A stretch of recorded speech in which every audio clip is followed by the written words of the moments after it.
Welcome to Kids Story World. ಗ್ರಾಮದ ಕೊನೆಯ ಬೀದಿಯಲ್ಲಿ ಅತ್ತೆ ಗಂಗಮ್ಮ ಹಾಗೂ ಸೊಸೆ ರೇಖಾ ಇಬ್ಬರೂ ಒಂದೇ ಮನೆಯಲ್ಲಿ ವಾಸ. ದಿನವೂ ಚಟಾಕಿ ಜಗಳ, ಆದರೆ ಹೃದಯದಲ್ಲಿ ಮಜಾ. ಒಂದು ದಿನ ರೇಖಾ ಬೆಳಗ್ಗೆ ಎದ್ದು ಹೋಟೆಲ್ನಲ್ಲಿ ಹೊಸ ಪದಾರ್ಥ ಕಲಿಯಲು ಹೋಗಿ ಬಿಸಿ ದೋಸೆ, ಚಟ್ನಿ ಜೊತೆ ಮಾಡಿಕೊಳ್ಳಲು ರೆಸಿಪಿ ಕೊಂಡು ಬಂದಳು. ಮನೆಗೆ ಬಂದು ದೋಸೆ ಹೊಡೆಯಲು ಶುರು ಮಾಡಿದಳು. ಗಂಗಮ್ಮ ದೂರದಿಂದ ನೋಡಿ, ಓಹೋ, ಇವಳಿಗೆ ದೋಸೆ ಹೊಡೆಯುವುದು ಗೊತ್ತಾ, ನೋಡು, ಈಗ ಬಾಡುತ್ತೆ ಎಂದು ನಗು ಮುಚ್ಚಿಕೊಂಡಳು. ರೇಖಾ ಮೊದಲ ದೋಸೆಯನ್ನು ತಟ್ಟೆಗೆ ಹಾಕಲು ಹೊರಟಾಗ ಅದು ಚಪ್ಪರಕ್ಕೆ ಅಂಟಿದೆ. ಗಂಗಮ್ಮ ನಕ್ಕು ಬಿದ್ದಳು. ಏನಾ ಮಗಳು, ದೋಸೆ ಮಾಡ್ತಿದೀಯಾ, ಇಲ್ಲ ಗೋಡೆಯ ಹೆಂಗಳಂತೆ ಹಚ್ತಿದೀಯಾ? ರೇಖಾ ಚೂರಿ ಮುಚ್ಚಿ ಮತ್ತೆ ಪ್ರಯತ್ನಿಸಿದಳು. ಈ ಬಾರಿ ದೋಸೆ ಪಾತ್ರೆಯ ಹಿಂದೆ ಬಿದ್ದು ಬೆಕ್ಕು ತಿಂದಿತು. ಇದನ್ನು ನೋಡಿ ಗಂಗಮ್ಮ ಕಣ್ಣೀರು ಬರುವಷ್ಟು ನಕ್ಕಳು. ಕೊನೆಗೆ ರೇಖಾ ಕೋಪದಿಂದ, ಅಮ್ಮ, ನೀವೇ ಮಾಡಿ ನೋಡಿ ಎಂದಳು. ಗಂಗಮ್ಮ ಗರ್ವದಿಂದ ಬಟ್ಟೆ ಸರಿ ಮಾಡಿಕೊಂಡು ದೋಸೆ ಹಾಕಿದಳು.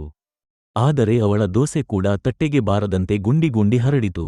ಇಬ್ಬರೂ ಒಂದೇ ಕ್ಷಣದಲ್ಲಿ ಒಬ್ಬರನ್ನೊಬ್ಬರು ನೋಡಿ ನಕ್ಕುಕೊಂಡರು. ಕೆಲವು ಹೊತ್ತಿನ ಬಳಿಕ ಇಬ್ಬರು ಸೇರಿ ಯೂಟ್ಯೂಬ್ ವಿಡಿಯೋ ತೆರೆದು ದೋಸೆ ಹೇಗೆ ಮಾಡುವುದು ನೋಡಿದರು.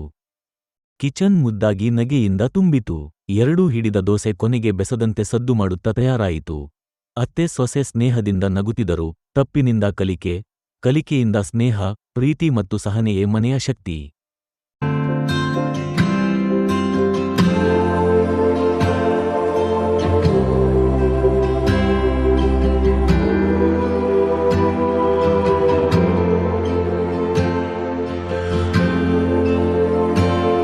ಕಿರುನಗರದ ಬಸ್ ಸ್ಟ್ಯಾಂಡಿನ ಪಕ್ಕದಲ್ಲೇ 2 ಹೋಟೆಲ್ಗಳು ಇದ್ದವು.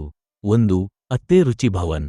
ಅಲ್ಲಿ ಅತ್ತೆ ಜಾನಕಿ ಅಕ್ಕ ರುಚಿಕರವಾದ ರಸದೋಸೆ, ಮೆತ್ತು ಇಡ್ಲಿ, ಅಮ್ಮನ ಕೈದೋಸೆ ಎಂದರೆ ಕ್ಯೂ ನಿಂತೇ ಇರುತ್ತಿತ್ತು.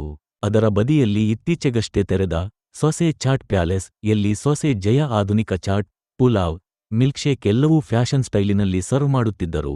ಒಂದು ದಿನ ಗ್ರಾಹಕರ ಸಂಖ್ಯೆ 2 ಕಡೆ ಸಮಾನ ಇತ್ತು. ಅತ್ತೆ ಸಿಕ್ಕಾಪಟ್ಟೆ ಗರ್ವದಿಂದ, ನನ್ನ ಕೈ ಊಟಕ್ಕೆ ಧಾರಾಳ ಜನರು ಬರ್ತಾರೆ, ನಿನ್ನ ಚಾಟ್ಗಿಂತ ನನ್ನ ಬಿಸಿ ನೀರಿನ ದೋಸೆ ಮಿಂಚುತ್ತದೆ ಎಂದು ಹೇಳಿದರು. ಸೊಸೆ ಕೂದಲೆಳೆ ಬಿಟ್ಟಳು. ಗಂಟೆ ಹೊಡೆದು ಕರೆ ಮಾಡಿದ್ರೂ ಕೂಡ ಯುವಜನರು ಫ್ಯೂಷನ್ ಟೇಸ್ಟ್ಗೆ ಮಂದಾಗಲ್ಲ. ನಾನು ಸಂಡೇ ಕೇಸರಿ ಬಾತ್ ಹಾಕಿಕೊಡ್ತೀನಿ, ನೋಡೋಣ ಎಷ್ಟು ಜನ ಬರುತ್ತಾರೋ ಎಂದು ಉತ್ತರ ಕೊಟ್ಟಳು. ಪೈಪೋಟಿ ದಿನ ನಿಶ್ಚಯವಾಯಿತು. ಯಾರು ಹೆಚ್ಚು ಗ್ರಾಹಕರಿಗೆ ಊಟ ಹಾಕುತ್ತಾರೋ ಅವರು ಗೆದ್ದಂತೆ. ಬೆಳಗ್ಗೆ 7ಕ್ಕೆ ಅತ್ತೆ ಹೋಟೆಲ್ನಲ್ಲಿ ಬೆಳ್ಳಗೆ ಎದ್ದ ಬಿಸಿ ವಡೆ ಸಾಂಬಾರ್ ಗಂಧ ಗಾಳಿಯಲ್ಲಿ ಹರಡಿತು.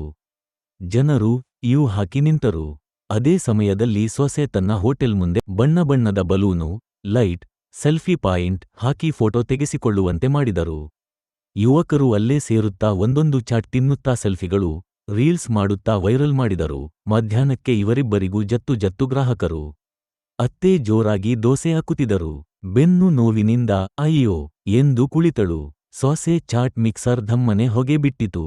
ಇಬ್ಬರೂ ನಿಂತು ಕೆನ್ನೆಯ ಮೇಲೆ ಕೈಯಿಟ್ಟು ಒಬ್ಬರ ಮುಖ ನೋಡುತ್ತಿದ್ದರು. ಆಗ ಹಿಂಬದಿಯಲ್ಲಿ 3ನೇ ವ್ಯಕ್ತಿಯೊಂದು ಬೋರ್ಡ್ ಹಾಕುತ್ತಿದ್ದ, ಸಮ್ಮಿಶ್ರ ಹೋಟೆಲ್, ಅತ್ತೆ ಸೊಸೆಯ ಕಾಂಬೋ ಮೀಲ್ಸ್. ಇಬ್ಬರೂ ನಕ್ಕುಬಿಟ್ಟರು.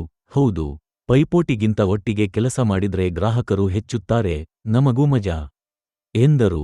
ಇಂದು ಆ ಹೋಟೆಲ್ನಲ್ಲಿ ದೋಸೆ ಜೊತೆ ಪಾನಿಪುರಿಯೂ ಸಿಗುತ್ತದೆ, ಚಾಟ್ ಜೊತೆಗೆ ಸಾಂಬಾರೂ ಸಿಗುತ್ತದೆ. ಕುಳಿತು ತಿನ್ನುವ ಗ್ರಾಹಕರಿಗೆ ಯಾವಾಗಲೂ ಒಂದೇ ಮಾತು, ಇವರ ಜಗಳ ಮುಗಿಯುವುದಾ?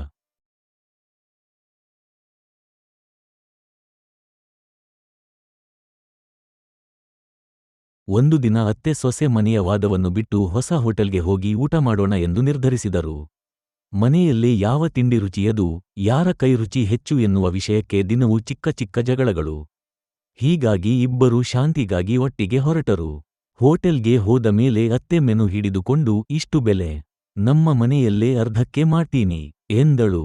ಸೊಸೆ ಕೂಡ ಸಿಕ್ಕಾಪಟ್ಟೆ ಬೇಗ, ಅಮ್ಮ, ರುಚಿ ನೋಡದೆ ಬೆಲೆ ಹೇಳೋದು ಹೇಗೆ, ಇಲ್ಲಿ ಕುಳಿತು ತಿಂದು ನೋಡಿ ಎಂದು ಚುಟುಕುವಾಗಿ ಉತ್ತರ ಕೊಟ್ಟಳು. ವೇಯಿಟರ್ ಬಂದ ಮೇಲೆ ಇಬ್ಬರೂ ಬೇರೆ ಡಿಶ್ಗಳನ್ನು ಆರಿಸಿಕೊಂಡರು. ಅತ್ತೆ ಇಡ್ಲಿ, ಸೊಸೆ ಪಿಜ್ಜಾ ಬಂದ ತಕ್ಷಣ ಸೊಸೆ ತುಂಬಾ ಖುಷಿ. ಆದರೆ ಅತ್ತೆ ಮೊದಲ ತುಪ್ಪ ಹೊತ್ತ ಇಡ್ಲಿ ತಿಂದಾಗಲೇ, ಇಷ್ಟು ಮೃದುವ, ಮನೆಯಲ್ಲೇ ಇಷ್ಟು ಬರುವುದಿಲ್ಲ ಎಂದು ಆಶ್ಚರ್ಯಪಟ್ಟಳು. ಸೊಸೆ ಪಿಜ್ಜಾ ಸ್ಲೈಸ್ ಕೊಟ್ಟಾಗ ಅತ್ತೆ, ಅಯ್ಯೋ ಇದು ಡೋಸೆನಾ ಕೇಕ್ನಾ ಎಂದು ಕೇಳಿ ಹೋಟೆಲ್ ತುಂಬ ನಗುವಿನಿಂದ ತುಂಬಿತು.